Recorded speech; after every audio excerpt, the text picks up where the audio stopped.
Hello, everybody. Adrian Plass here yet again. Yes, and Bridget. Hello. And our 21st day. And today, for those of you who remember our conversation about the colours of the days and the colours we feel we give them, mine for Tuesday was squelchy green. So today is squelchy green day. Or if your colours were quite different, it's quite a different colour day. But I think squelchy green just about sums up how I feel about today as well. It's not getting any easier, is it? And one of the things that is a particular joy to us is hearing from some of you. And yesterday we had an email which I think combined one or two of the things we've been talking about. We were talking about our favourite verses, things that keep us going in times that are difficult. And we were also talking about God having a sense of humour. Well, this particular lady wrote to me about a friend of hers who some years ago was a nursing assistant. And she had what she called a promise box. It was a box she had at home in which, when she came across a verse that she really liked from the Bible, she would just roll it up into a little tube and put it in this box. And then each morning she took one of these out, took it with her, put it in the pocket of her uniform, so that when she stopped for a break, she could unroll this little tube of paper and she could read it and think about it. Well, one day, she was in the sluice room, which as far as I know is the place where everything is washed and made clean, and it has a sluice in it which does that cleaning. And on this particular day, the sluice, which was quite old and often went a bit wrong, went wrong big time. And she was totally and absolutely soaked through. Her uniform was sopping wet. She took it off and changed her uniform, and out of the pocket she took this soaking wet piece of paper. She opened it anyway, and this is what she read. Isaiah 43, verse 2. When you pass through the waters, I will be with you. Yes, I think God might have a sense of humour. Perfect. I did enjoy your expert description of a sluice, by the way. Yes, well, I should have looked at it more detail before I started, I think. What really amazes me is the amount of time people give to some of the things we've been doing. We are still labouring on the Claude Monet jigsaw, and actually today we made some significant progress. So, big news coming over that. But other people have been working on anagrams of Claude Monet, and a friend of ours who we met in Guernsey has sent us an amazing list, and they're kind of related to food. Guernsey's a great eating place, by the way, but it also has a lot of French connection, doesn't it? Yeah, a bit of French connection. So these are the ones he suggested. Just loads of them, right? So one, this is all at the Café de Claude Monet. So, one, located menu means you found it. Next, clone eat mud. Right, so he says this is about copied mud pie recipe. Next one is camel donut. Not sure about the spelling of donut here, but he suggests that is the house speciality. And I like this one, camel end out. Last of the camel meat. No more camel donuts then. No, but I think the camel end out could have been worse, a worse definition than last of the camel meat, so thank you. Camelot Dune. Interesting. He says this is a lottery sandwich made out of whatever is left over. And finally, allowed cement. That is the word ALOUD, allowed cement. Noisy to eat, heavy on the stomach. I must have taken about a day to work those out. Thank you very much. I think we may possibly have exhausted anagrams on this name, but you never know. Well, it's interesting because I've realised that certainly for the Anglican Church, Easter is still kind of going on, and we're just sort of getting towards the end of it. And it reminded me of something that, we were talking about favourite verses, our favourite verses, and it would be lovely to hear some of yours, by the way, verses that we've clung on to in difficult times. Well, this isn't so much that. I suppose it's a favourite story, really, and it comes right at the end of the Easter story when they're on the beach, and it isn't anything to do with the wonderful forgiveness that Peter is offered, anything to do with feeding sheep or anything else. It's what happens afterwards. I'll just read it to you. You know, Jesus has just told Peter that his journey is going to be pretty tough, that he's going to start, he says, you know, dressing yourself, going where you want to, and end up being led somewhere he wouldn't have chosen to go. And we're told Jesus said this to tell Peter that he would die and bring honour to God. And then he said to Peter, follow me. And this is the bit I love. Peter turned and saw Jesus' favourite disciple following them. He was the same one who'd sat next to Jesus at the meal and asked, Lord, who is going to betray you? When Peter saw that disciple, he asked Jesus, Lord, what about him? Jesus answered, what is it to you? If I want him to live until I return, you must follow me. So the rumour spread among all the other disciples that this disciple wouldn't die, but Jesus didn't say he wouldn't die. He simply said, what is it to you if I want him to live until I return? This disciple is the one who told all this. He wrote it down, and we know he's telling the truth. So in other words, what Jesus was saying to Peter was, mind your own business. The job I've got for John is the job I've got for John. And he never said, Peter, I want you to be more like John, or John, I want you to be more like Peter. He had a job for Peter and he had a job for John. It's a big mistake, actually, to assume that people are going to have the same calling or the same task.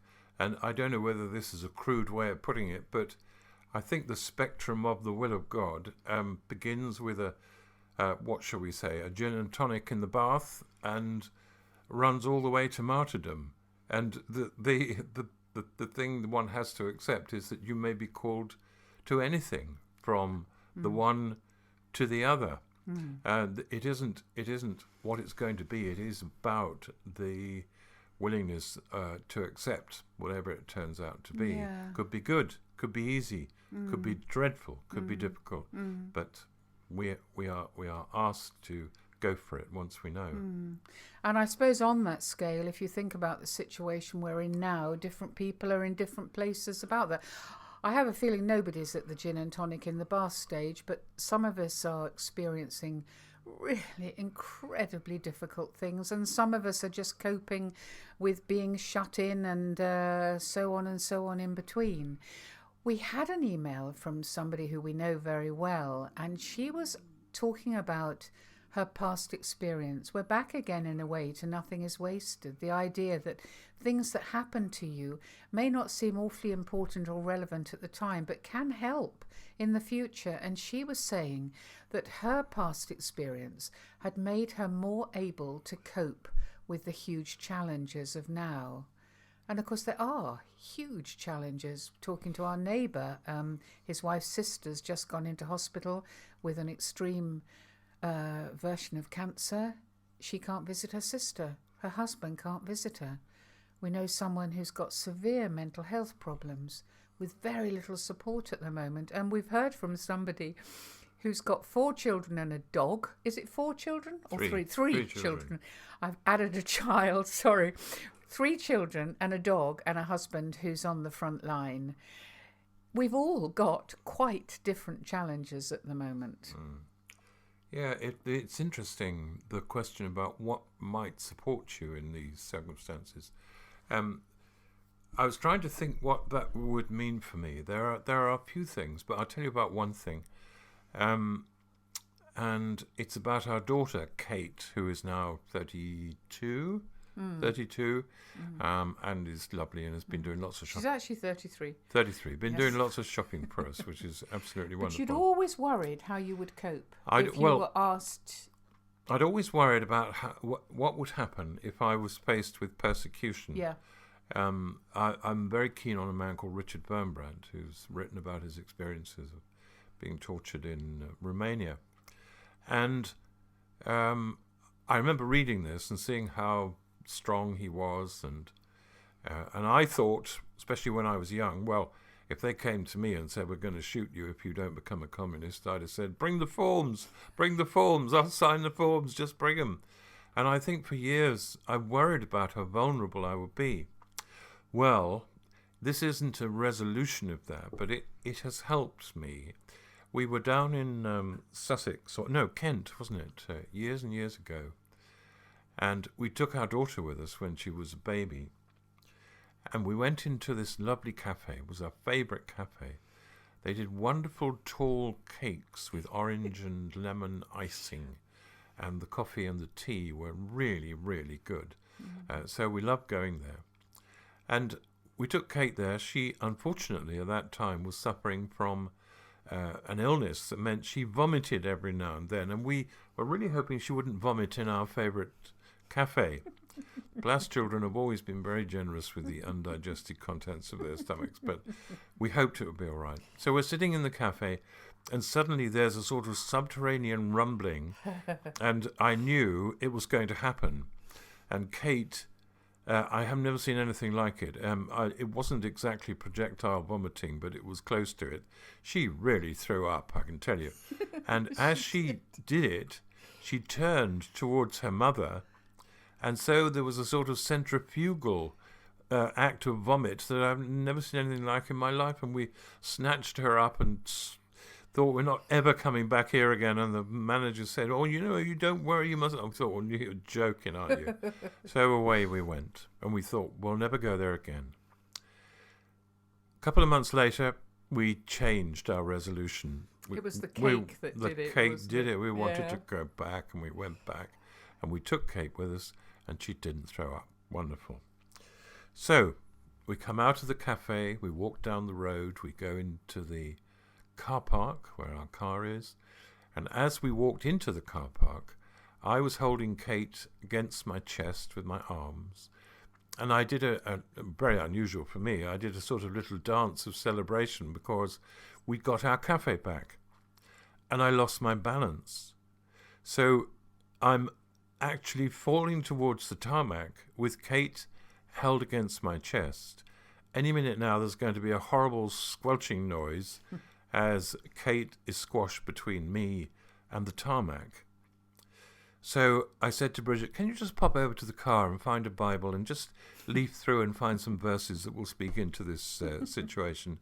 And while you're there, perhaps we could just, you could pray through for victory, phone some prayer. Oh, of course I didn't do any of that. I'm falling, aren't I? So what did I do? I'll tell you what I did. I did what anyone who loves somebody else would do. I twisted my body in midair so that I landed on my back and Kate landed on my chest, and she was fine. But here's the question. Why would I do something like that? Because she'd have made a very, very nice little cushion for me between me and the tarmac. So why make life difficult for myself? And you don't have to look very far for the answer, do you? The answer is because I love her. And I would rather be hurt myself than her be hurt. And it was afterwards that I thought, maybe that's the beginning of an answer to this question about what would I do, what would we do if persecution came. Love is like rocket fuel. It can turn a large middle-aged man in midair, and it has much more power than that. So for me, that's a memory. It's something placed into me, an awareness that I think, I don't know how much it helps, but it's part of my survival system. Yeah. So as we were saying, in this circumstances, for each person, the challenge is going to be different, and the demand may be different. The people who are on the front line and the people who are getting very tired in the shops and all the other people connected with the food chain that we're dependent on at the moment. Each of them has got a challenge, and people who've got relatives who are sick and people who are ill themselves. The challenges are enormous. Yeah, we've been thinking about the German theologian Bonhoeffer and a comment he made, which is more challenging perhaps than I want to be challenged. He said, when Jesus calls, or when a man is called to Christ, a man or woman is called to Christ, they are called to die. And that doesn't mean you have to die. It means that your commitment is from the gin and tonic thing to the martyrdom thing, and it's that acceptance that's called for. Yeah, I think that's right. We have a friend who has an adult daughter with Down syndrome, and years ago she so wanted an adventure. She really did. She became really excited about the idea that maybe one day she would smuggle Bibles into China, or she would do some adventurous thing for God. But she was stuck at home. And one day she really was battling this through with God, and she felt God saying to her, as clear, as clear, as clear, I've given you and the name of her daughter. And from that moment on, actually, she accepted that this was the job she'd been given. Peter was going to be called to die.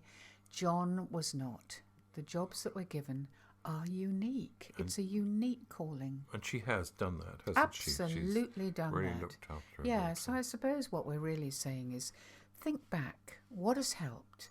What has helped you to get to this point? What is helping you right now? Delve into your past. And if you want to go and have a gin and tonic, it doesn't have to be in the bath, by the way. I don't fancy that at all. Or anything else that you really fancy. For goodness sake, have it. Absolutely. Have it. And ask God what you can do for him. The only trouble is he might tell you, but start with the gin and tonic. Absolutely. Yeah. Goodbye. So, goodbye.